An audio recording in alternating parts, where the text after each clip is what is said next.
에베소 교회의 사자에게 편지하라.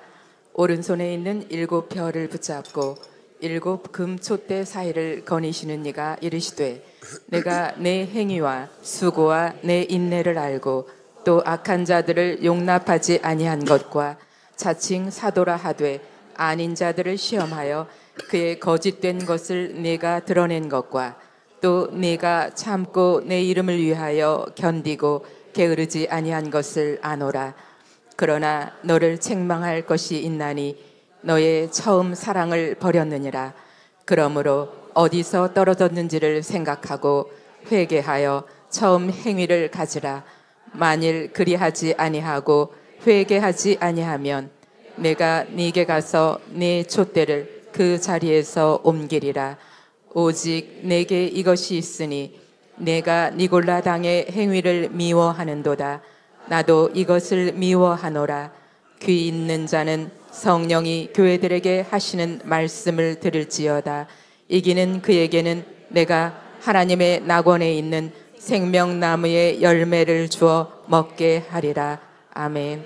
아멘. 할렐루야. 큰 박수 다시 한번 영광을 돌립니다. 주님 영광 받으시옵소서. 사랑하는 여러분, 오늘 어떻습니까? 믿음대로 될지어다. 박수 박수 박수 박수. 그로리 그로리. 할렐루야. 오늘 저는 왕의 신부여 촛대를 붙잡으라, 이런 제목으로 말씀을 전하겠습니다. 다시 한번 할게. 한번 따라서 할까요? 왕의 신부여 촛대를 붙잡아라. 그 촛대는 메노랍니다. 성경에 말하는 7 등잔, 금 동잔입니다. 순금으로 만든 등잔이죠. 왜 촛대를 붙잡아야 되는지 말씀을 전하고 은혜를 받으려고 합니다. 사실은 이 성경 말씀 자체가 달고 맛있어요. 다시 달고 맛있다. 시편 119편 103절에 보면 주의 말씀의 맛이 어찌 그리 단지요. 아, 말씀 자체가 꿀이구나. 아니, 꿀보다 더해요. 내 입에 꿀보다 더하니이다. 그러니까 계란 흰자위가 맛있어요, 맛없어요? 맛있어? 그 희한한 저를 가졌네. 저는 계란을 진짜 많이 먹고 있는 사람이지만 맛있어도 먹는 건 전혀 아니거든. 아니, 내 말이 아니라 욥기 6장 6절에 싱거운 것이 소금 없이 먹히겠느냐, 닭의 알 흰자위가 맛있겠냐, 이렇게 썼어요. 성경에도 닭, 알, 특별히 노른자보다 흰자가 맛없다는 건 아예 기록까지 해놨어. 근데 흰자위도 소금이 들어가면 맛있어요. 간을 맞추면 맛있다 이거예요. 근데 하나님의 말씀은 사족도 필요 없어. 그냥 말씀 자체가 꿀이야. 꿀보다 더하다고 시편 기자는 말하고 있다, 그 말이죠.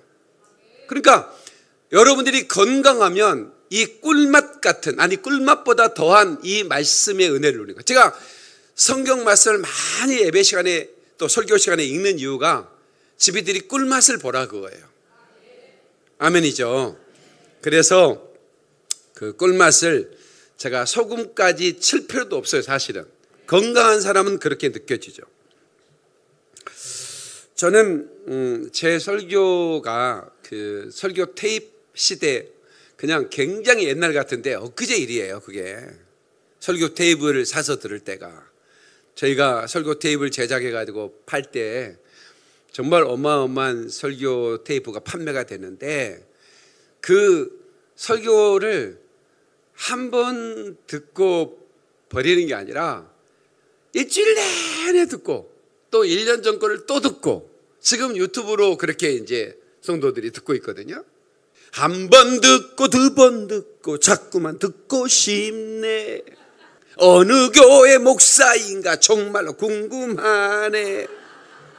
그러니까 듣고 또 듣고 싶은 설교를 할 수 있다는 것은 축복이라고 생각해요. 들었는데 은혜를 받았어. 근데 또 들었어요. 근데 또 다른 은혜를 받는 거야. 왜 그런 줄 아세요? 성령님의 조명이에요. 나는 여기서 똑같이 설교를 했는데 조명을 이렇게 비쳤다가 또 나중에 이 조명이 또 이쪽으로 비치는 이 조명들이 있거든요. 그러면 내가 똑같이 서 있는데도 내가 다르게 보이고 다른 매력이 보여요. 목사님은 왜 자꾸 이쪽만 보고 이쪽을 자주 안 보냐고 얘기해요. 많은 사람이 그런 불만을 저한테 얘기를 하시더라고요. 그러니까 집이들은 일찍 와서 이쪽에 앉아야지. 그러니까 같은 사람인데도 같은 말을 했어도 조명이 다르면 다르더라. 그래서 1년 전에 들었던 설교를 여러분이 또 들어야 돼 말아야 돼. 그래서 우리 작전실 특전사 교도가 좋은 게 들었던 설교를 또 틀어준단 말이에요. 그러면 수천 명이 보잖아요. 물론 아는 내용인데도 불구하고 은혜가 달라지는 거예요. 왜 달라지죠? 내가 사는 그때 당시에 들었던 내 상황은 또 그 설교 중에 내가 붙잡을 수 없었던 내용들이 있었어요. 근데 지금 내가 처한 상황, 그때는 안 아팠거든. 안 아플 때는 치유받아라 라는 말이 그렇게 뜨겁게 은혜가 안 됐어. 근데 지금 내가 아파.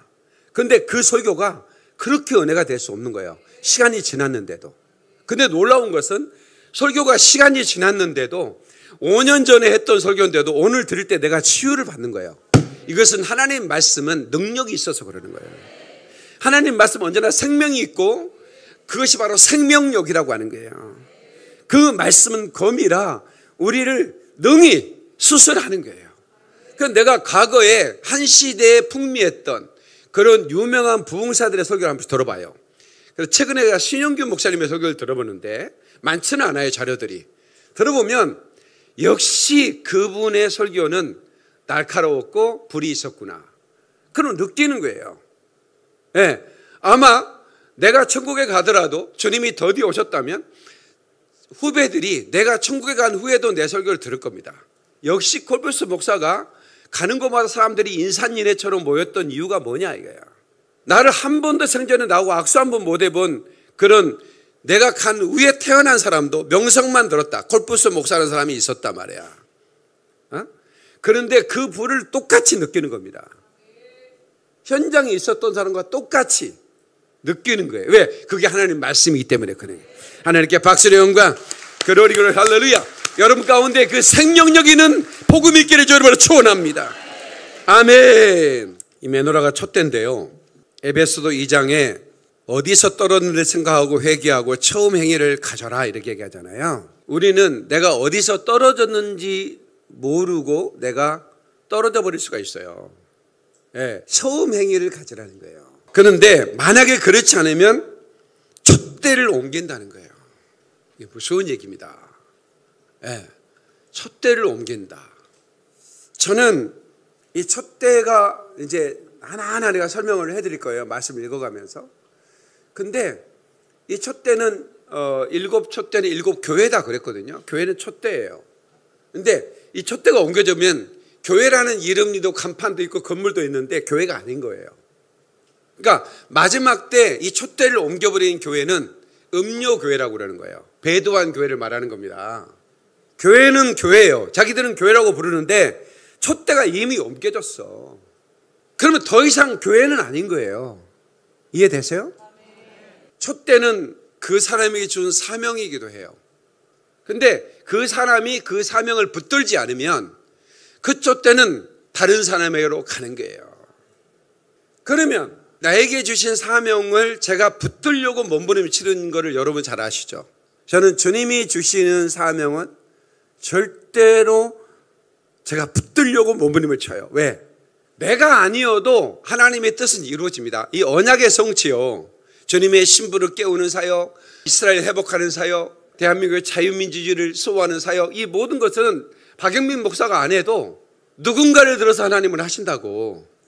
근데 하나님이 나라는 이 부족한 허물 많은 정말 한없이 부족한 이 사람에게 이 사명의 촛대를 주시면 제가 붙들지 않아도 되죠. 네, 촛대를 붙드는 순간 힘이 들거든요. 왜? 사명을 어떻게 이룰 수 있죠? 목숨을 걸고 일해야 될 사명이거든요. 모든 건 하나님이 주신 사명은 목숨을 걸어야 될 거거든요. 그럼 목숨을 걸고 싶지 않으면 사명을 붙들 수가 없죠. 내가 안 하면 돌들이 잠잠하지 않고 돌들이 소리친다. 누가복음 19장 10절에 만일 이 사람들이 잠잠하면 돌들이 소리 지를 것이다 그랬어요. 그러니까 너희들이 잠잠하면 돌들이 일어나 소리 지를 거다. 그래서 저는 내게 주신 촛대, 내가 거절한다고 해서 하나님의 일은 중단되지 않는다. 누구를 들어서든 누구를 일으켜서 그냥 길바닥에 짱돌을 일으켜서라도 하나님의 사명은 이루게 된다. 그럼 왜 우리는 사명을 붙들어야 되느냐? 왜 우리는 촛대를 붙들어야 되느냐? 이게 축복의 길이기 때문에 그렇습니다. 유다인이 죽음에 처해 있을 때 모르드게가 에스더에게 한 말을 기억해 볼 필요가 있습니다. 너는 왕궁에 있으니 모든 유다인 중에 홀로 면하리라 생각하지 마라. 네.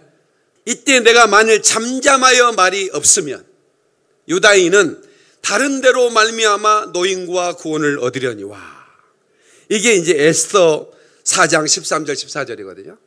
자, 유다인이 멸망할 때 너 혼자 홀로 면하라 생각하지 마라 이거야. 너는 왕국에 있으니까 너는 괜찮겠지. 그러지 마라 이거지. 네가 만일 잠잠하면 말이 없으면 유다인은 다른 데로 말미암아 노임과 구원을 얻을 것이다. 이거를 오늘의 시대로 적용하면 대한민국이 무너지고 있어요.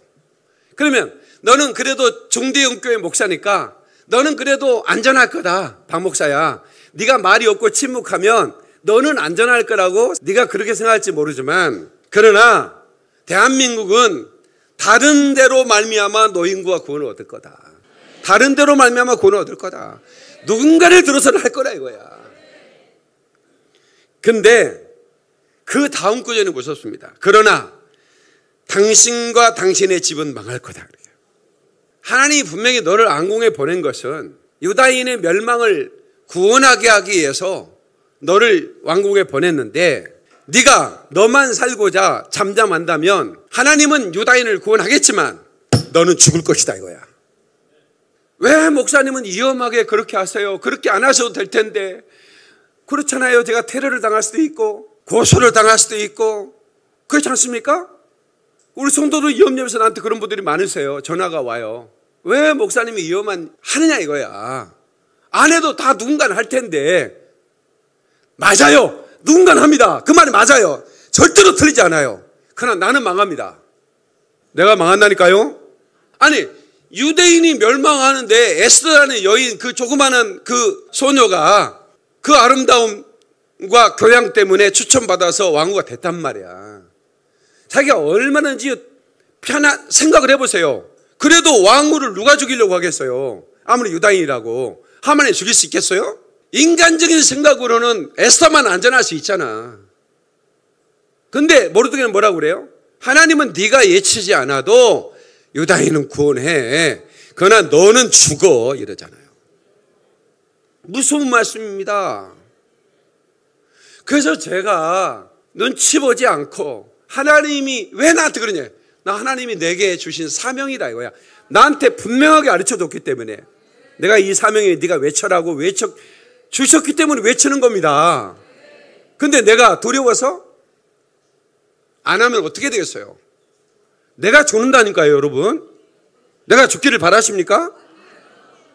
이 얘기는 뭐냐면 반대로 에스더는 그 자리에 있으면서 죽으면 죽으리라 그랬거든요. 말을 안 하는 것이 위험할까요? 말을 하는 게 위험할까요? 둘 다 위험합니다. 이제 에스더는 알았어요. 안 하는 것도 위험하고 하는 것도 위험하구나. 근데 하는 것은 더 위험해 보여요. 그래서 에스더가 그랬어요. 나를 위해 기도해 주십시오. 내가 죽으면 죽겠습니다. 죽으면 죽으리라고 그랬어요. 사명은요, 하나님의 사명을 붙드는 순간 우리는 죽으면 죽으리라예요. 복음을 전하는 거, 우리나라는 자유민주주의라는 나라이기 때문에 복음을 전해도 죽을 일이 별로 없어요. 근데 우리나라가 자유민주주의가 무너지는 순간 그때는 죽음을 각오하고 복음을 전해야만 해요. 그럴 사람이 얼마나 있겠어요? 쉽지 않겠죠. 유다인은 다른 데로 말미암아 노임과 구원을 얻을 것이다. 다른 데로 말은 네가 안 해도 누군가를 들어서 돌돌을 소리치게 하듯 해서 반드시 구원할 거다. 이 모르드게의 믿음이 보통 믿음이 아닌 거예요. 대한민국은 구원할 것입니다. 근데 하나님께서 박영 목사에게 너도 외쳐라고 했으니까 저는 외치는데 내가 안 해도 누군가를 통해서 할 겁니다. 근데 저는 그 축복을 붙들고 싶은 거예요. 그 사명을 붙들고 싶은 거예요. 그걸 여러분들이 저를 이해하셔야 됩니다. 얼마나 무섭습니까? 그러지 않으면 너와 너의 집은 망하리라. 촛대를 옮긴다는 얘기예요. 에스더한테 사명을 맡겼는데 에스더가 나는 왕비잖아요. 싫어. 그러면 그녀는 죽습니다. 하나님이 거기에 왕비로 넣은 이유는 딱 한 가지예요. 유다인의 멸망을 건져내기 위해서입니다. 내가 똑똑해서도 아닙니다. 박영민 목사가 대한민국의 멸망에 있을 때 이 부족한 종을 통해서도 대한민국을 살리기 위한, 지금은 하이브리드 전쟁이잖아요. 미디어를 통해서 목소리를 내게 하고, 우선 우리 성도들이 어둠과 빛과 싸움일 때 어둠의 편에 서지 못하도록 막아야 되며, 아멘. 크게 해요. 무엇이 빛인지 무엇이 어둠인지 구분 못하면 안 되죠. 똥인지 된장인지 먹어봐야 합니까? 제가 얼마나 충분하게 설명하면 더 해야 되겠습니까? 법안 올라왔다 없다 유튜브에 사실을 즉시해도 1억 이하 벌금 서겠다고 지금 법안 올렸더라고요. 그러니까 표현의 자유를 막아버리는 것이 바로 공산주의거든요. 이미 우리 교회는 우리나라는 공산주의가 시작되고 있다고 봐야 돼요. 표현의 자유를 막는 거예요. 얼마든지 표현할 수 있잖아요. 그리고 그 표현에 대한 처벌은 얼마든지 민사소송으로 또 형사소송으로 받을 수 있잖아요. 근데 왜 또 그걸 하죠? 막아버리겠다는 거죠.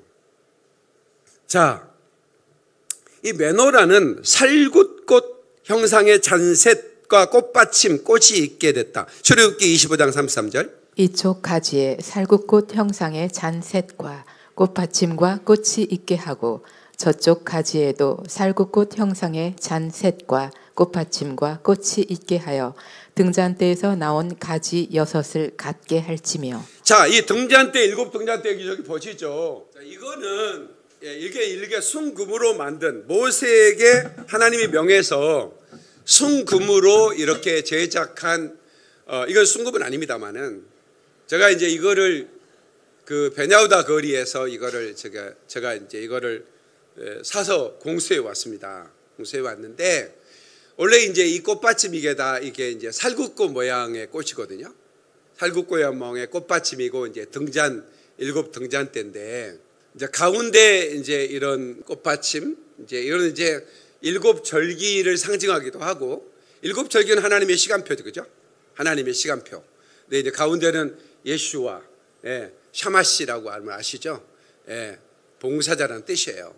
그런데 이게 다 살굿꽃 모양의 받침이에요. 이거는 이제 그렇게 표현을 못했어요. 왜냐면 그렇게 표현을 하려면 보통 예술가들이 해야 되는 부분들이죠. 근데 이것을 이제 오늘 이 메노라를 붙들라 그렇게 했거든요. 그러면 이 메노라가 무슨 뜻인지를 이제 아주 정확하게 제가 이제 알려드릴 거예요. 근데 이 살굿꽃은 여러분들이 우리나라의 지금 살굿꽃이 아니고 샤케드라고 하는 히브리 말로 샤케드는 아몬드 트리라는 걸 이미 아시죠? 그러니까 살굿꽃 같아요. 사실은 아몬드꽃 가보면 정말 살굿꽃하고 거의 비슷해요. 복숭아꽃, 살굿꽃 여러분들이 구분할 수 있나요? 구분 못해요. 복숭아꽃, 살굿꽃 많이 피었네. 그죠? 아닌가? 아기 진달래도 함께 나오는구나. 자, 근데 이 살구꽃은 이제 번역을 이제 그렇게 했는데 우리나라 사람들은 이제 이걸 이해 못할까봐 그냥 아몬드라고 하지 않고 이제 지금은 뭐 성도들도 다 알고 신학자들도 다 알아요. 그냥 살구꽃 하면 아몬드 이렇게 이해하라는 얘기예요. 근데 문제는 히브리어로 이해하는 게 더 좋아요. 샤케드라고 그래요. 같이 샤케드. 아몬드 꽃은 깨어 있음을 의미하는 거예요. 샤케드란 말은 그냥 경계하다 깨어 있다 그 말이에요. 그러니까 한 언어 유희예요. 근데 지금 이스라엘 가면 지금 이제 봄이 오기 직전이잖아요. 지금 가면 이 샤케드, 이 아몬드 트리를 엄청나게 볼 수가 있어요. 그래서 그 에루살렘 그 동산이라든가 조금만 나가면 막 이런 그 산등성에 이 아몬드 트리의 꽃이 만발해 있어요. 정말 아름다워요. 근데 어느 꽃도 피어있지 않는 그 이스라엘 대지에 아몬드 꽃 꽃만, 이 살구꽃만 휘어 있는 거예요. 근데 내가 잠에서 일어났는데, 제가 설교 제목을 일주일 전, 주일 전에 제목을 잡거든요. 그러면 일주일 내내 이 말씀을 묵상하고 설교 외화라든가 뭐 이런 거를 늘 생각하고, 화장실에 앉아 있다가도 얼른 막 메모해 놓고, 또 이제 잠잘 때도 생각하고, 막 이렇게 아침에 일어나서 생각하는데, 살구꽃, 뭐 이렇게 이제 아몬드, 뭐 이렇게 늘 그냥 하루 종일 묵상하고 다니거든요. 주일 설교를 위해서. 근데 아침에 일어났는데 갑자기요, 노래 하나가 생각나는 거예요. 에? 살구꽃이 필 때면 돌아온다 돈, 내 사랑 순이는 돌아올 줄 모르고. 아니, 이 노래가 갑자기 생각이 나는 거예요. 아니, 이게 진짜 서든이야, 진짜. 아주 갑자기. 나 이거 평상시에 불렀던 노래도 아니거든. 살구꽃, 야, 이거 나오나는 예언자다, 진짜. 살구꽃이 필 때는 돌아온다고 약속했다, 이거야. 누가? 순이가. 그래가지고 가야 해, 나는 가야 해, 순이 찾아, 나는 가야 해, 막 이러더라고. 근데 이제 달라. 이 친구는 순이를 기다리고 우리는 예수님을 기다리잖아. 근데 살구꽃이 피면 순이가 생각이 나는 거야. 샤케드, 이 아몬드 꽃이 피면 주님이 오신다는, 깨어 있으라는 명령이 생각이 나는 거야. 이렇게 설교하는 사람은 대한민국에 아무도 없어요. 신앙님, 맞아 안 맞아? 어쩌노? 깨어 있으라. 저번에 그 아몬드 트리를 찍어서 정효로 박사님하고 찍어가지고 여러분한테 보여드린 적이 있는데, 사실은 아몬드 트리를 찍으러 간 건 아니었어요. 그러니까 이제 족장의 길이라고, 이제 그 아브라함이 갔던 그 길이, 오리지널 길이 남아 있거든요. 그래서 이삭을 데리고 브엘세바에서 예루살렘으로 올라오잖아요. 이제 이삭을 데리고 종들에게 그 나무짐을 지게 하고, 그게 지금 차로는 뭐 1시간이면 오지만 그때는 며칠 길을 걸어와야 되는 길이거든요. 근데 그때 걸어왔던 그 길을 족장의 길이라고 그러거든요. 그래서 제가 이제 그 촬영을 하기 위해서, 족장의 길, 이런 것들을 촬영하기 위해서 찾아가던 길이에요. 그 4,000년 전, 그러니까 아브라함 시대에 그 길이 지금도 오리지널하게 남아있는 길들이 있거든요. 그 길들을 찾아 나섰던, 그때가 굉장히 추웠거든요. 그래가지고 정현우 박사님한테 그 아몬드 트리 설명 좀 하라고 했더니 전 박사님 막 떨면 거야. 막. 예, 되게 미안하더라고. 참으려고 나오면 막 얼마나 추운지 몰라. 그런데도 활짝 펴 있어요. 아몬드 꽃이 완전히 그냥 활짝 펴 있는 거예요. 그 나무 전체가. 아몬드 트리 좀 보여줬으면 좋겠네요. 내가 보세요. 이렇게 펴 있어요. 추운 날. 그 영상도 혹시 준비됐냐? 센스 한번 물어볼까? 보세요. 살 것 같죠? 이게 아주 봄날이 아닙니다. 아주 추운 날이에요. 이스라엘 겨울이 끝나갈 무렵에 피는 거예요. 그래서 주님이 오실 무렵에, 이제는 주님이 오시니까 깨어라라고 가장 먼저 외치는 나무가 아몬드 트리예요. 근데 너무 놀라운 것은 아론의 쌍난 지팡이가 살구나무 꽃이 피었다고 그랬죠. 아몬드 트리였어요. 그래서 저는 생명나무, 그 생명나무는 바로 아몬드 트리였다라고 확신하는 목사인 거예요. 그래서 이 메노라 다시 보시죠. 가지잖아요. 나무예요. 나무인데 살구꽃을 피웠잖아요. 등잔 받침대가. 그건 뭐예요? 살구나무란 얘기잖아요. 다시 말하면 아몬드 트리란 얘기예요. 샤케드. 다시 말하면 생명나무. 에덴 동산의 생명나무는 아몬드 트리였다. 그거를 보여주는데, 근데 그 생명나무 대신, 왕 대신 예수님이 다시 오신다는 것을 아몬드 트리가 꽃을 피우면서 잠자고 있는 나무들에게 나를 보고 빨리 깨어나. 그 우리 교회가, 저는 아몬드 트리 같은 교회가 됐으면 좋겠다라고 내가 늘 얘기를 하는 거예요. 100만 송이 꽃을 피우자. 우리가 먼저 깨어났잖아요. 다 잠자고 있을 때, 대한민국에서. 물론 우리보다 먼저 깨어있는 사람도 있었지만 하나님이 저희를 깨우면서 100만 명을 깨우라고 명령을 하면서 우리 코프소 TV를 통해서 정말 어마어마한 숫자의 영혼들이 깨어났다는 거 아시죠? 그래서 미국에 제가 간다고 하니까 미국에 지금 우리 코프소 TV 시청자들이 난리가 났죠. 네, 저 만나기 위해서 이제 준비하러 코프소 목사 미국 온다고. 정말 이분들의 마음은 그거예요. 코로나 때 너무나 두려웠을 때 교회 예배도 제한되고 격리되고 그때 이제 뭐 유튜브도 안 봤던 할아버지 할머니들이 어떻게 예배할 수 없으니까 그때 유튜브를 보기 시작돼서 집이들이 뭔지 유튜브 봤어? 그러니까 코로나가 끝나고 나서부터는 상황이 달라지는 거예요. 과거에는 무슨 뭐 이런 그 레거시 미디어라고 그러거든요. 전통 미디어는 완전 거짓말 마음대로 하거든요. 그러면 선동이 돼요. 근데 과거에 코로나 이전에는 뉴스를 많이 보고 레거시 미디어를 봤거든요. 근데 지금은 할아버지 할머니들도 코로나 때부터 예배를 드릴 수 없으니까 온라인으로 예배 드려야 한다는 훈련이 돼버린 거예요. 온라인으로 헌금도 하고 막 이러다 보니까 유튜브를 보게 됐어요. 유튜브를 보게 되면서 레거시 미디어가 이 자기의 편향대로 거짓 방송을 한다는 걸 알게 된 거예요. 그러니까 이제 과거 박근혜 탄핵 때하고는 전혀 다른 양상이 벌어지는 거야. 그때는 그냥 먹혀버렸어요. 국민들이 그대로. 근데 지금은 안 먹히는 이유가 코로나 때문이에요. 코로나 때 전 국민이 할아버지 할머니들이 더 유튜브를 많이 봐. 그러니까 아 이놈들 거짓말 치는구나. 이걸 알게 된 거예요. 언론이 장난을 치면 선동이 돼야 되는데 지금 상황은 전혀 그렇게 안 되거든요. 10대 20대들이 안 넘어가고 70대 80대가 안 넘어가는 거예요. 왜냐하면 이제는 레거시 언론이 진실을 반환하지 않으면 누가 해요? 유튜브가 하거든요. 그렇다고 시청자를 유튜브 100만 구독자 되는 사람들은 거의 종편 수준보다 더 많이 보거든요.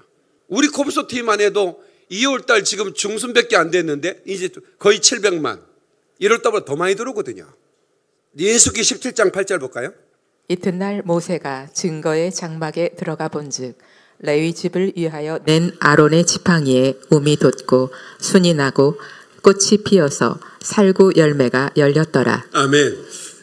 아론이 그 살구나무를 지팡이로 일부러 들었을까? 아니면 그냥 나무 막대기를 지팡이로 썼는데 그냥 나무 막대기니까 그게 나무 막대기들은 어느 나무 막대기인지 집이들 구분 못 하잖아.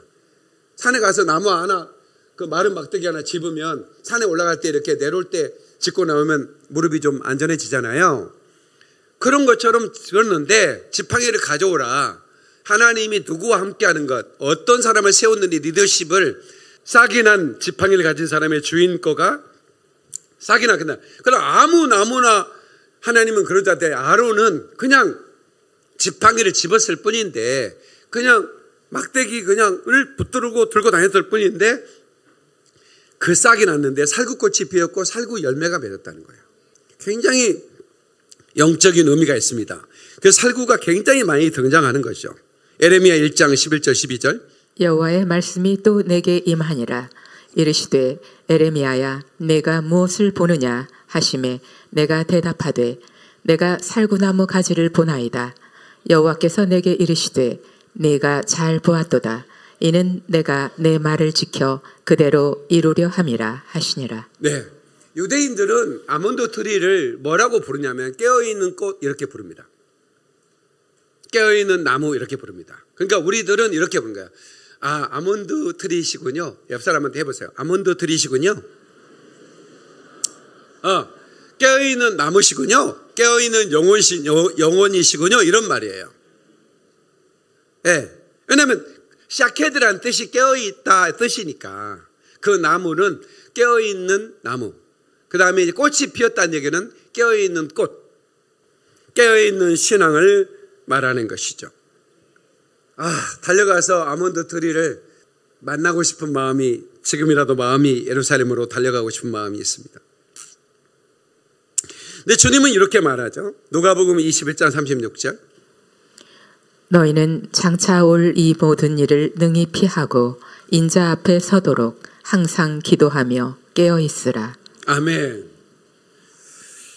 너희는 장차 올 모든 일을 피하고 인자 앞에 서도록 항상 기도하며 깨어 있으라.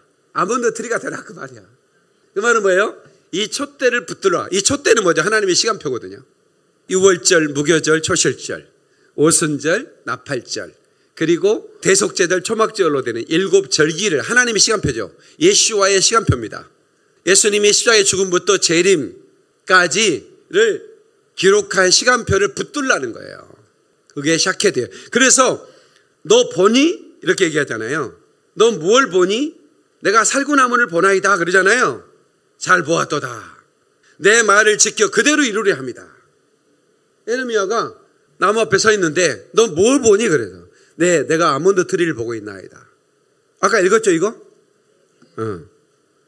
네가 잘 보았도다. 이는 내가 내 말을 지켜 이루려 합니다. 이건 뭐예요? 네가가 아닙니다. 내가 내 말을 지켜 이루려 한다 이 말이에요.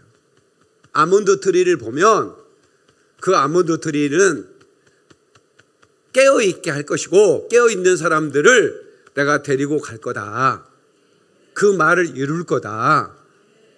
이것을 후세에게 전하라. 그런 말이라 그 말이에요. 근데 내가 왜 나훈아한테 놀래냐면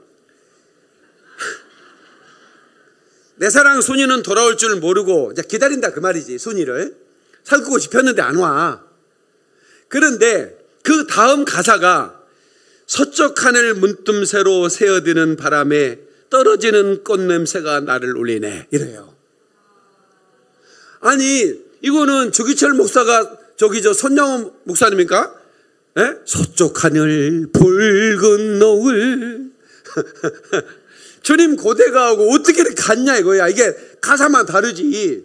가사가 왜 여기는 서쪽 하늘을 문틈새로 보냐 이거지. 동쪽 하늘도 있고 남쪽 하늘도 있을 텐데. 그거는 해가 진다는 거거든요. 예. 그래서 서산에 해가 진다. 예.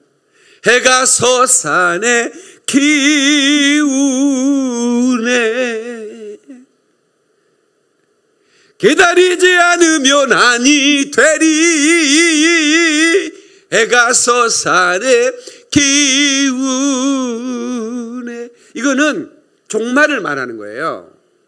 서쪽 하늘을 말하는 거는 끝을 말하는 겁니다. 서쪽 하늘 해가 지잖아요. 문둥새로 새어드는 바람, 떨어지는 꽃 냄새가 나를 울리네. 이 친구는 믿지 않는 사람인데도 애언적 메시지를 참 많이 주고 있구나. 지상 재림의 날짜는 다니엘서의 애언을 통해 계산을 할 수가 있다는 거 아시죠? 공중간음과 지상 재림이 있는데 지상 재림의 날짜는 알 수 있어요. 공중간음의 날짜를 모르는 거죠. 어떻게 아냐고요? 짐승의 우상이 성전에 세워진 날부터 1290일이라고 분명히 다니엘이 말하고 있어요. 우상이 세워진 날로부터 다시 말하면 성전 안에 짐승의 우상이 세워져요. 그날부터 1290일이에요. 그때 주님이 오셔요. 지상 재림은 날짜를 다니엘이 말하고 있어요. 그러면 그날과 그 시는 모른다는 것은 공중강림을 말하는 거예요. 근데 공중강림의 날짜는 감추어져 있어요. 염 헤케세, 감춰진 날이에요. 근데 감춰진 날인데 힌트를 줬어요. 정확하게 힌트를 줬어요. 언제 휴거냐? 무화과나무 세대 때 온다. 무화과나무 세대 때 온다. 이스라엘이 독립한 이후에 온다. 이런 얘기예요. 그 세대가 지나기 전에 온다. 이거는 분명한 힌트예요. 이건 변할 수가 없어요. 자, 2025년은 이스라엘 독립 몇 주년일까요? 몇 주년일까요? 77주년이에요. 어떤 사람은 애국의 어떤 이런 전문가들이 있거든요. 엔타임 전문가들. 저는 이제 애국의 엔타임 전문가 설교도 듣지만 이런 분들은 계산 정말 잘하더라고요. 네, 2025년에 독립이 70주년을 맞이하는데 77세에 그 안나가 84세 때 예수님의 초림을 보거든요. 기다리다가 내가 살아서 어떻게 예수님을 메시아를 볼 수 있을까 하면서 기다렸거든요. 근데 안나가 예수를 품에 안고 춤추잖아요. 그때 나이가 84세였어요. 근데 84세에 빼기 7을 하면 77세예요. 뭐 이렇게 계산한 분들이 있어요. 그렇다고 해서 오래 온다는 얘기 아닙니다. 애국학자들이 그렇게 계산을 하더라고. 그리고 놀라운 것은 안나가 7년 만에 미망인이 됐다고, 그렇게 남편이 죽었다고 그렇게 기록을 해요. 그러면 7년의 혼인잔치, 우리가 77세 되면 7년 동안 하늘에서 혼인잔치가 있잖아요. 그죠? 네. 그래서 안나의 84세에서 7년의 혼인 기간을 빼면 또 70세예요. 내가 놀래라고 얘기하는데 안 놀래면 제가 좀 거시기 하죠. 그러니까 뭐냐면 성경은 어떤 숫자의 하나님이라는 걸 저는 알게 됐잖아요. 그래서 안나가 왜 84세라는 걸 밝히고 있을까? 그냥 늙은 안나 선지자가 이루되고, 근데 왜 그는 또 7년 만에 미망이 했다는 얘기를 기록했을까? 그죠? 그런 것들은 우리가 성경에 어떤 것 종류로 힌트를 줄 수도 있는 것이고, 그렇다고 보는 것이죠. 자, 요한계시록 1장 20절 보겠습니다. 내가 본 것은 내 오른손에 7 별의 비밀과 또 7 금촛대라. 7 별은 7 교회의 사자요 7 촛대는 7 교회니라. 자, 보세요. 아하! 자, 7 금촛대. 내가 보여드렸던 이 메노라는 7 금촛대를 말합니다. 순금으로 쳐서 만드는 겁니다. 그래서 이제 어떻게 만들라고 했는데 모세가 제일 힘들어했던 게 바로 메노라예요. 여러 번 실패를 했대요. 이걸 메노라, 이게 그 유대 전승에 의하면 도저히 이거를 무슨 뭐 찍어서 이렇게 이렇게 홈을 파가지고 이렇게 해서 금을 부으면 간단하잖아요. 집에도 그런 거 있잖아. 홈을 이렇게 금형을 알아, 여자들이? 이분들 대단한 분들이네. 금형처럼 이렇게 좀 나무에다가 홈을 파가지고 금을 갖다 부어가지고 하면 쉽게 만들 수 있는데, 다른 거는 뭔데 모세에게 순금을 쳐서 만들라고 그랬어요. 망치로 쳐가지고 순금을 가지고 만들어. 이렇게 그거 어떻게 만드냐고. 여러 번 실패했다는 기록이 나와요. 그래서 막 모세가 하나님 명령이니까 이걸 만들어야 되는데, 성막을 만드는데, 성막 기구를 이걸 만들다가 실패하니까 모세가 막 울면서 기도했대요. 나 도저히 힘들다고. 천사가 와서 도와줬다는 얘기를 해요. 예, 순금 등장 때입니다. 근데 이 금촛대는 교회의 사자고, 7 별은 교회의 사자고, 7 촛대는 교회라는 거예요. 아하! 교회구나. 교회가 촛대구나. 근데 교회에서 사명을 감당하지 않는다. 그러면 촛대를 어떻게 한다? 옮긴다. 오늘 본문의 말씀이 그렇잖아요. 에베소서 2장 5절 읽어주세요. 그러므로 어디서 떨어졌는지를 생각하고 회개하여 처음 행위를 가지라. 만일 그리하지 아니하고 회개하지 아니하면 내가 네게 가서 내 촛대를 그 자리에서 옮기리라. 저는 우리 서울 기평광 교회공동체는 이 마지막 때 하나님이 특별한 계획 속에서 우리 교회를 선택하시고 이끌어 가시는 것을 저는 느끼거든요. 집에들은 어떤가 모르겠어요. 그런데 우리 교회가 잘못 행하거나 있으면 그걸 회개합니다. 회개하고 우리가 떨어졌는 일을 회개하고 끝까지 촛대를 붙들고 나가야지. 고집 부리면 안 돼요. 네. 그 채널에 간사가 와서 뭐 고집 부리지 마라 이런 말씀이다. 그 말씀 적어놔야 되는데 못 적어놨네. 거역하거나 고집 부리지 말라고 그랬더라고. 우리 고집 부리면 안 됩니다. 고집은 뭐냐면 하나님 말씀하고 충돌했을 때 내가 꺾여야 되거든요. 근데 내가 안 꺾이는 거야. 말씀이지만 난 그렇게 생각 안 합니다. 이렇게 나가는 거야. 그러면 망합니다. 그래서 우리 교회가 우리 교회의 이 에베소 교회처럼 촛대를 옮겨버리는 일이 있어서는 안 된다. 이게 우리 교회 마지막까지 촛대를 붙들고 가야 할 일이다. 네.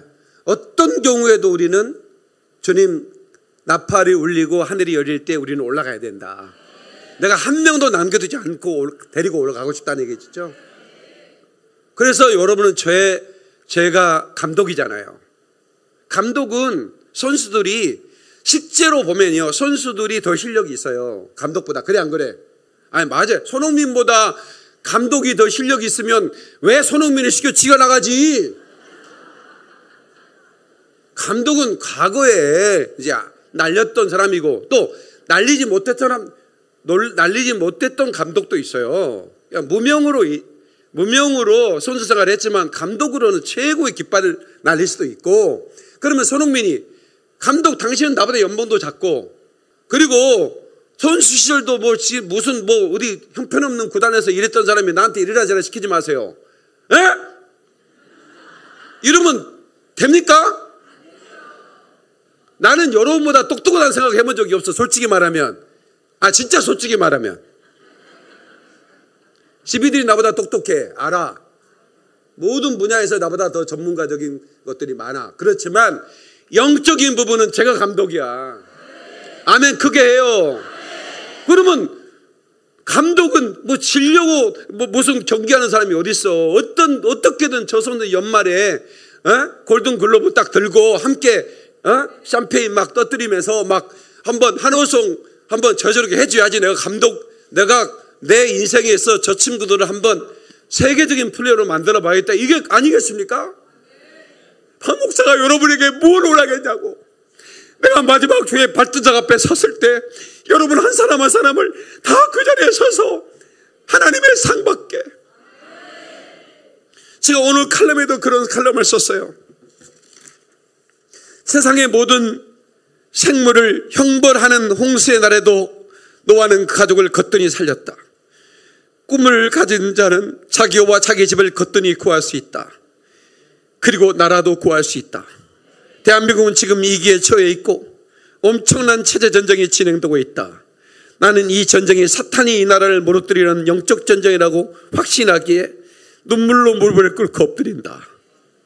결과는 주님께 맡기고 자유민주주의 수호의 꿈을 위해 깃발을 들었다. 혹자가 나를 비판한다 해도 주님께서 내 가슴속에 깊은 곳에 넣어준 꿈이기에 멈출 수 없고 묵묵하게 이 길을 간다. 지금까지 그랬던 것처럼 주님께서 새 일을 행하시리라 믿는다. 나에게는 아무도 빼앗을 수 없는 또 하나의 꿈이 있다. 나팔이 울리고 하늘이 열리는 날, 공중에서 주여를 배울 것이요 혼인잔치 자리의 기쁨을 나눌 것이요 상벌을 주시는 날, 나는 멸관을 쓰려 한다. 코프스 용사들이여 꿈을 향해 거침없이 돌파하자. 박수 한번 합시다. 나는 여러분의 우리 교회 감독으로서, 감독은 왜 누구를 벤치에 앉아있고 왜 누구를 기용하고 왜 잘 뛰는 선수를 다시 들어오게 하고, 이거는 감독의 권한이거든요. 강당권을 제가 가지고 있고 치리권도 가지고 있습니다. 그리고 저에게 이 교회 감독권을 가지고 있습니다. 하나님이 주신 거예요. 이거는 사람으로부터 받은 게 아니에요. 그래서 저는 여러분 한 사람 한 사람 단 한 명도 휴고에 탈락하지 않고 여러분들을 공중하늘로 데리고 가서 그 면류관을 받게 하는 게 제 유일한 꿈입니다. 제가 늘 기도할 때마다 부탁드립니다. 주님, 혹시 저한테 줄 상이 있다고 한다면 저에게만 주면 안 됩니다. 저에게 주신 모든 부처님 성도들과 함께 같은 상을 받게 해주십시오. 그 여러분들은 우리 교회 잘 오신 게 그냥 앉아있기만 해도 제가 받은 상을 받아요. 아멘 안 하는 거면 또 뭐야? 최당면이 왜 보기만 하고 있어? 네? 저분은 나보다 더 상을 더 받을 가능성이 많아가지고 제가 조금 부러운 것도 있어요. 왜냐하면 나는 이렇게 성도를 신방을 잘 못 가는데 저분은 예경사를 막 다니면서 위로해주고 막 이래서 나보다 더 받겠다. 장로님도 그런 기도해야 돼. 내가 받을 상은 박 목사도 받게 해달라고. 불공평하잖아, 나만 기도하면. 여러분, 그래서 우리는 우리 스스로가 어디서 떨어지지 못하도록 제가 여러분을 이끌어 가야 되는 거예요.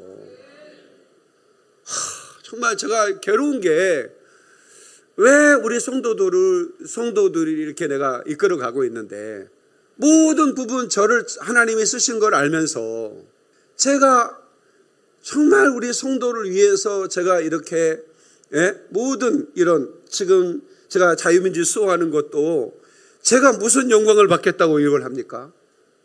제가 번외포 보고 내가 눈물을 흘린 게 내가 저분을 너무 존경하거든요. 독일 교회가 다 침묵했거든요. 독일 교회가 그 어마어마한 악마들이 하는 짓을 했는데 독일 교회는 자기들만 편안하면 되는 거야. 목사들부터 성도들 다 침묵했어.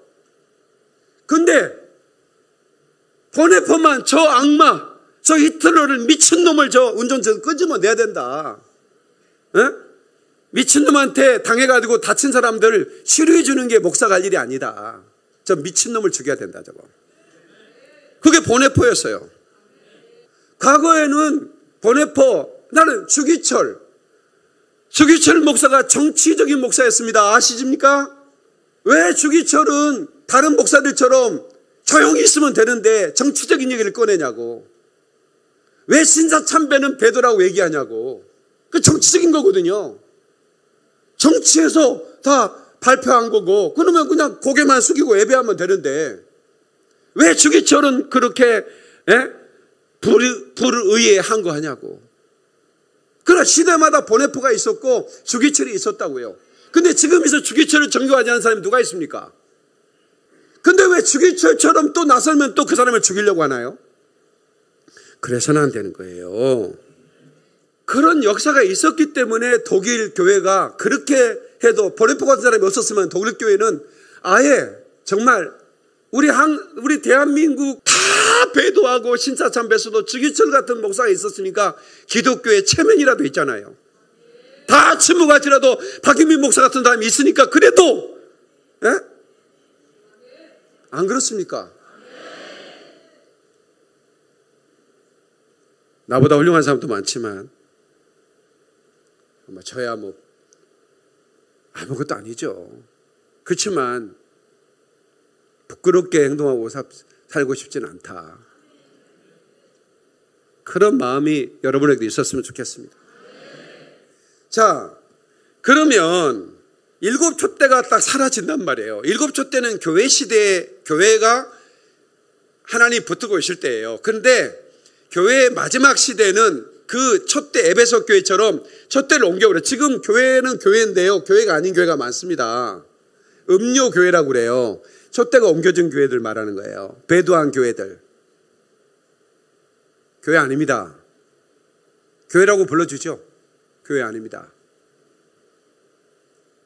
이제 하나님께서 그 산고의 시대에 교회의 배도가 있을 거다. 그리고 교회의 배도가 있은 후에 이방인의 때를 끝내죠. 이방인의 때 끝나면 일곱 촛대가 시대에 끝나는 겁니다. 그 다음에 등장하는 게 뭔 촛대?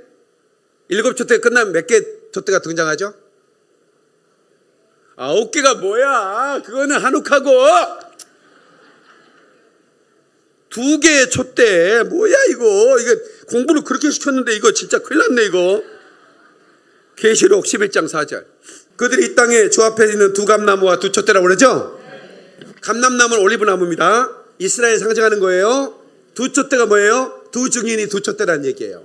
다시 말하면 교회 시대가 끝나잖아요. 교회 시대는 이방인의 때입니다. 이방인의 충만한 수가 차면 온 이스라엘 구원을 받으리라 그랬죠. 일곱 촛대가 이제 끝나는 거예요. 그리고 어떻게 가요? 두 촛대로 가는 거예요. 두 증인에게 가는 거라 이 말이야. 교회 시대는 끝이 난다는 거예요. 이게 그러니까 이 두 촛대라는 의미는 교회 시대가 끝이 나고 유대인의 지도자인 두 증인 14만 4천의 리더를 말하는 겁니다. 두 증인을 두 촛대라고 말하는 거예요. 그러니까 이거는 이제 교회 시대가 끝이 날 거다. 그러니까 곧 끝이 나요. 어차피 교회 시대는 끝이 난다고. 근데 올라갈 교회가 있고 버려질 교회가 있다고. 이것에 대해서 전혀 의식하지 않고 살아가는 교회들이 대부분이라고. 우리 교회는 단 한 사람, 아니 우리 교회 전체 안에 한 사람도 남겨지지 않고 저는 여러분을 데려가고 싶어서 누룩을 제거하라. 회개하자. 어디서 떨어졌는지. 아니 나는 진짜 주님을 사랑했고 내가 정말 휴거 신부가 되고 싶어서 예복 기름 준비하겠다고 철학기도도 했고 했는데 왜 나는 휴거되지 못했는가. 나중에 후회하지 말라고. 어디서 떨어졌는지. 그래서 내가 그러잖아요. 우리 교인들 자파에서 나오라. 자파에서 나와야 된다. 거기는 공산주의, 유물론이요, 진화론이요, 마귀가 만들어 놓은 그런 하나님을 대적하는 이론으로 만들어진 세력이에요. 여러분들은 좌파가 아니에요. 좌파처럼 착각을 하는 거죠. 여러분들은 자유민주를 사랑하는 사람들이잖아. 기독교를, 성경 가치를 최고로 여기는 사람이잖아. 근데 그분들이 기독교를 대적하는데 왜 거기 있어? 나와야지. 이 방송을 듣는 모든 성도들이 혹시라도 내가 좌파를 지지했다면 나와야 합니다. 이건 내가 여러분을 사랑해서 말씀을 드리는 거예요. 마지막 노력일 수 있어요. 내 백성아 거기서 나오라는 게 바로 이거구나 하는 걸 내가 알게 됐다 이 말이야. 나와야 합니다. 이 제 말을 농담으로 여기면 안 됩니다. 네. 어떤 사람은 소돔과 고모라 사람은 얼마나 불쌍해요. 내가 거기서 그 사람 하면 살려야죠. 같이 죽습니다. 맞아요, 틀려요. 너는 떠나라 하면 떠나야 되는 거야.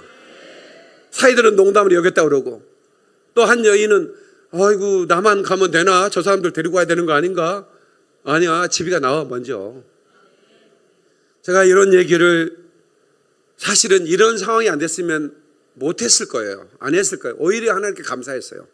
아, 이거는 하나님이 원하시는 거구나. 이것 때문에 힘든 분들이 있다 할지라도 내가 얘기를 해야 되겠구나. 네, 그래서 그분들을 살려야 되겠구나. 그분들을 정말 진리를 사랑하는 분들이고, 그분들이 정말 예수님을 사랑하는 분들인데, 그렇잖아요? 저의 진정성을 아실 거라고 저는 믿어요. 컴소 TV 시청자도 그래요. 어떤 분들은 뭐 목사님 실망했습니다, 뭐 이런 분도 있어요. 네? 나는 목사님 정경했습니다만, 정경 거두셔도 됩니다만은, 저는 상관없습니다만은 제발 부탁입니다. 제 말에 귀를 기울이시길 부탁드리겠습니다. 자, 보세요. 성경을 필사할 때 사도 요한이 그 성경을 필사한 사람들한테 더하거나 빼지 마, 더하거나 빼지 마 이랬는데 빼려고 했던 시도가 있었어요. 어떤 걸 빼려고 한 줄 아세요? 제가 이거 역사가 기록되고 있거든요. 성도의 권세가 깨진다는 말씀이 다니엘도 나오고 막 나오거든요. 그러니까 이거를 막 빼고 싶은 거예요. 에? 아니, 최후 승리를 얻어야 되는데 성도가 권세가 깨진다고? 어떻게 그거를 필사하고 싶냐고. 그래서 뺐다가 사도 요한한테 뒤지게 돋은 놈도 있어요. 자, 다니엘서 12장 7절. 반드시 한때, 두때, 반때를 지나서 성도의 권세가 다 깨지기까지이니 그렇게 되면 이 모든 일이 끝나리라. 자, 보세요. 7년 환난을 통과하는 성도들의 모습을 다니엘이 기록했거든요. 네. 7년 환난을 통과하는 성도들이 있다는 걸 다니엘이 기록했다고. 그런데 이때 이 놀라운 일의 끝이 어디 때까지냐고 천사가 질문했습니다. 그때 반드시 한때, 두때, 반때를 떠나서 7년 환난. 여러분이요, 지금 조이스정이 나한테 편지가 왔는데 지금 이스라엘에서는 트럼프가 제3정전 지어줄 거라고 그런 소문이 파다하답니다. 가가지고 다 보내고 성전을 제3정전을 이때 지을 거라고. 무서운 일이 벌어지고 있습니다. 그분은 맘먹으면 능히 할 수 있는 일이에요. 아시죠? 그리고 젤렌스키 제껴버리잖아요. 네, 저 독대자 4%도 안 된다. 무슨 4%? 57%거든요. 지지율이. 젤렌스키 지지율이 우크라이나 지금 57%예요. 근데 러시아에서 말하는 뉴스가 4%거든요. 트럼프가 러시아에서 말하는 4%를 인용해서 저 4%밖에 지지율 안 되는 저거 제껴버려야 돼 이러잖아요. 동맹이잖아. 왜 전쟁을 일으켜가지고 그래? 아니 젤렌스키가 전쟁을 일으켰어요? 역사는 냉혹하다. 우리나라 어떤 일이 벌어질지 몰라.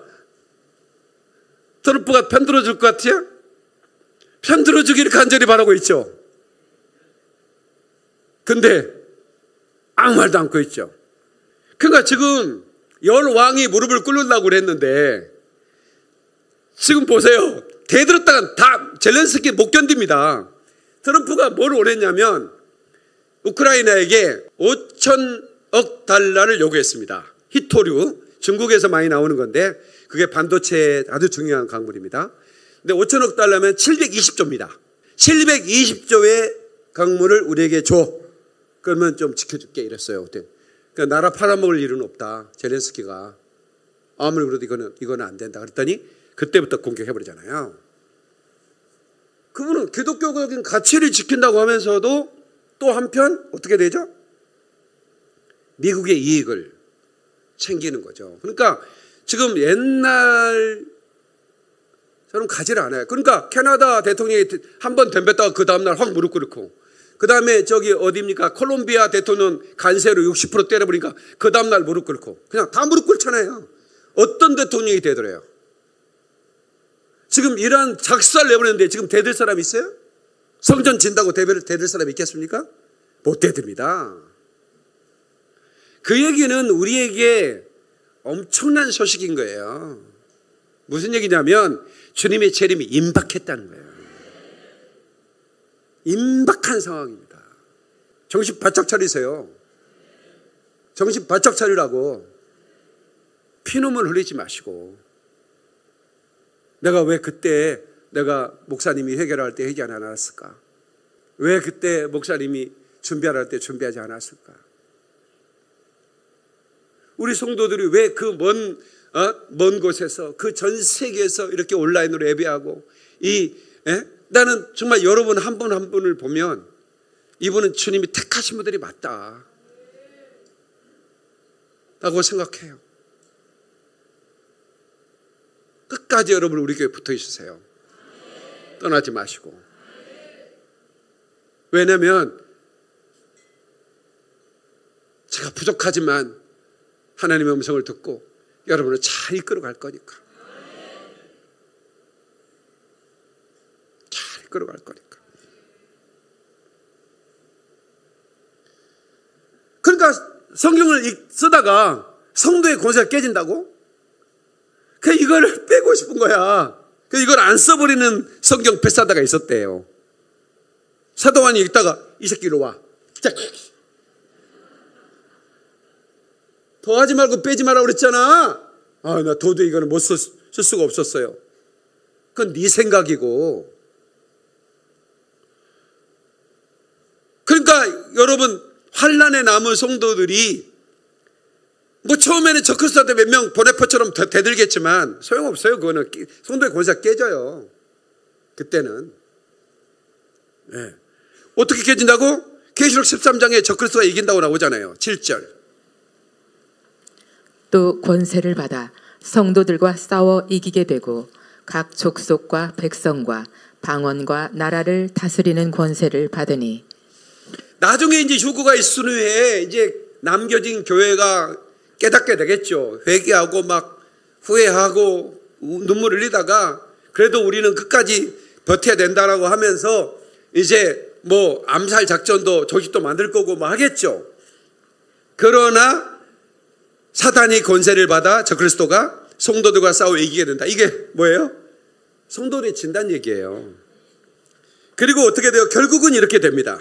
성도의 권세가 다 깨진다는 의미가 그거예요. 그러니까 아까 성도의 권세가 깨진다는 건 다니엘이 얘기한 거고 요한이 정확하게 얘기합니다. 이 의미를 13장 10절. 사로잡힐 자는 사로잡혀 갈 것이요 칼에 죽을 자는 마땅히 칼에 죽을 것이니 성도들의 인내와 믿음이 여기 있느니라. 아멘이죠? 보세요. 사로잡힌다는 거예요. 칼에 죽고 마땅히 칼에 죽는다는 거예요. 그러니까 성도들이 인내와 믿음으로 칼에 잡혀가고 막 칼에 죽임을 당하는데 목뱀을 당한다고 얘기하잖아요. 예, 참수라고 그러거든요. 근데 이 공포스러운, 이런 뭐 조그마한 뭐 고소하겠다 뭐 이런 것도 두려워가지고 말도 못하는 목사들이 이런 공포스러운 상황에서 말할 수 있는 목사들이 몇이나 있겠어요. 그 역사의 한둘이에요. 보네포처럼 주기철처럼 한둘이나 그렇게 대들다가 죽는 거지 대부분의 목사나 성도들은 다 그냥 배도하고 말아요. 짐승의 표를 받고 만다고. 안 봐도 뻔한 일이지. 그래서 성도의 권세가 깨지는 일이 이렇게 깨져요. 성도들이 추적당하고 잡혀가고 구속될 거다. 그러니까 여러분 지금 AI 시대잖아요. 여러분의 성도인 것을 북한의 명단 갔을까 안 갔을까? 전부 다 갔어요. 여러분 서울 규평업계 성도 명단 다 거기 가 있어요.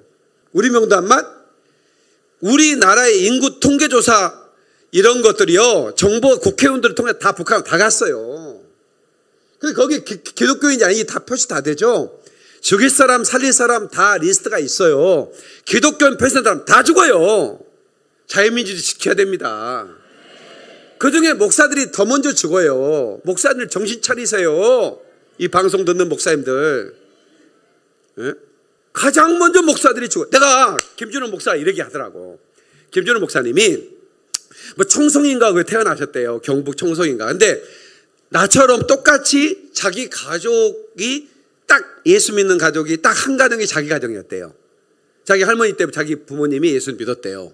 그러니까 자기들만 예배를 다녔는데 그때 당시 6.25가 돼가지고 공산당이 와가지고 이제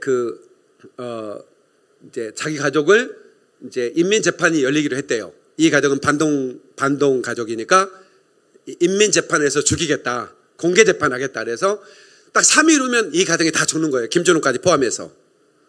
근데 그 바로 전날 미군이 들어온 거예요. 그래서 자기 가족을 살았다고 간증을 하는 거예요. 아, 하나님이 김준호를 살리기 위해서 그렇게 하셨구나. 근데 내가 그 얘기를 듣는 순간에 심장이 우리 가족이 예수 믿는 가정이 딱 우리 가족이었잖아요. 동네에 딱 한 가정이었잖아요.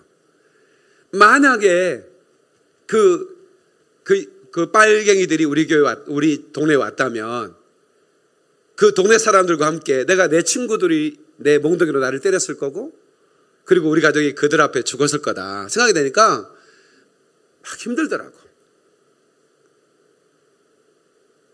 예수 믿는 사람들은 전부 다 인민재판에 끌려가요. 그리고 공개적으로 죽여요. 여러분 다 죽일 대상이에요. 내가 권고했잖아요. 우리나라 여러분들은 안 그럴 것 같죠? 만약에 대통령 복귀 안 되면요 우리나라 3개월 만에 공산화 될 수 있어요. 그때 가장 먼저는 목사들이 끌려가기 시작할 거예요. 그리고 찍소리 못하게 만들 겁니다. 그때부터 통제가 무엇인지를 알게 될 거예요. 그 전에 우리는 막아내야 돼요.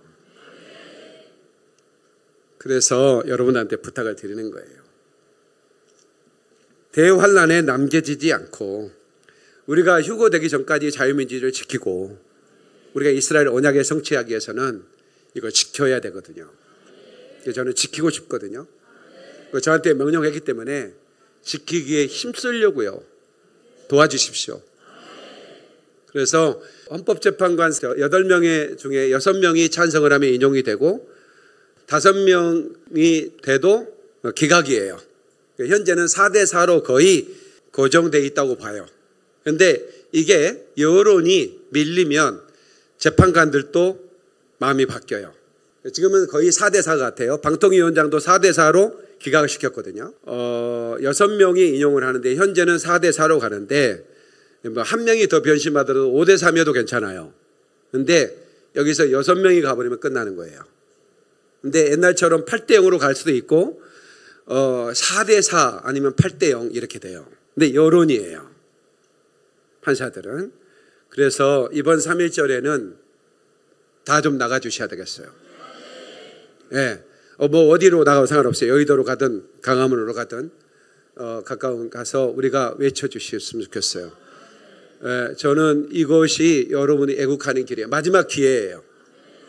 아마 3월 초에 이 결과 발표를 하는 걸로 알고 있는데 마지막 이 여론을 보여줄 때 헌법재판관들이 정치적으로 판단하지 않고 법적으로 판단할 수 있도록 우리는 다른 게 아니에요. 법적으로만 판단해 달라는 거예요. 아마 이제 뭐 이승만 대통령이 감옥에서 성경을 읽다가 하나님 만나가지고 이 나라를 세웠는데 윤석열 대통령이 성경을 읽고 변화돼서 복귀하면 얼마나 좋겠어요? 네, 과거에 감옥에 들어가기 전에 윤석열과 감옥 갔다 온 윤석열 달랐으면 좋겠고 네, 정말로 하나님의 사람으로 변화돼서 왜냐하면 느꼈을 거죠. 아, 기독교인밖에는 없구나. 자유민주주의 수호할 사람들이 천주교나 뭐 불교는 이게 다 허상이구나 이거. 이제 알게 됐을 거 아니에요. 기독교가 나가서 우리 윤석열을 지켜주려고 하니까 그래서 다시 돌아오면 정말 복음적인 그 다음에 이제 뭐 트럼프하고는 좀 그 티키타가 좀 맞을 스타일이잖아. 스타일이죠. 약간 상남자 스타일로. 응? 그래서 좀 잘했으면 좋겠다. 이게 이제 저의 바람이고요. 이 대한민국을 하나님이 오른손으로 붙들고 있을 줄 믿고, 네, 우리 교인들이 제가 이렇게 편하게 제가 하고 싶은 모든 얘기를 할 수 있는 것처럼 여러분을 지지해 주셔서 너무 고맙고, 특별히 치미 장로님들한테 고마운 마음을 전합니다. 리더십들이 또 힘들게 하면 못하는데 저를 많이 도와주셨고, 또 그렇게 또 우리 온 교회가 또 함께 해주셔서 제가 이제 이 세 가지 사명을 100만 명 깨우는 거, 이스라엘 회복 사역, 자유민주 수호, 이 세 가지 굵직한 사역이 내 사명이다. 마지막 이루고 싶고 천국 가기 전에 이루고 싶은 내 사명이다. 이거는 나만 아니라 여러분을 저에게 보내주셨으면 여러분도 저와 함께 해야 된다. 촛대 옮기지 않도록. 아멘. 여러분이 안 하면 돌들이 옵니다. 여러분들이 안 하면 다른 사람들이 와요. 여러분들이 안다고 가버리면 더 많은 사람들이 와요.